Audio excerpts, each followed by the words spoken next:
যে আপনি যার উপকার করবেন সে মানুষটা আপনার সবচেয়ে বেশি ক্ষতি করবে, এবং কাছের মানুষগুলো আপনাকে বেশি হিংসা করবে, কাছের মানুষগুলো আপনার সমালোচনা বেশি করবে, কাছের মানুষগুলো পেছন থেকে আপনার টেনে ধরার চেষ্টা করে, সামনে আসলে হাসি মুখে কথা বলে কিন্তু পেছন থেকে আপনার গীবত করে। পৃথিবীতে কোনো মানুষের উপকার করে, এক নাম্বার কথা আপনাদের কাছে রিকোয়েস্ট, পৃথিবীতে কোনো মানুষের উপকার করে সে মানুষের কাছে কোনোদিন প্রতিদান আশা করবেন না, নাহলে আপনি ধরা খাবেন।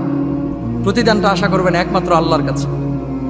মানুষ আপনারা কোনো প্রতিদান দিতে পারবে না ভাই। আপনারা যদি 2 টাকা খরচ করে, দেখবেন 2 বছর আপনারা এমন ভাব নিবে যে 200 কোটি মনে হয় আপনার পেছনে খরচ করেছে। সুতরাং প্রতিদান, মানুষের উপকার আমরা করব, কিন্তু প্রতিদান আশা করবো একমাত্র আল্লাহর কাছে। কোনো মানুষের কাছে আমরা প্রতিদান আশা করব না, আল্লাহ সুবহানাহু ওয়া তাআলার কাছে আমরা প্রতিদান আশা করব। 1 নাম্বার কথা।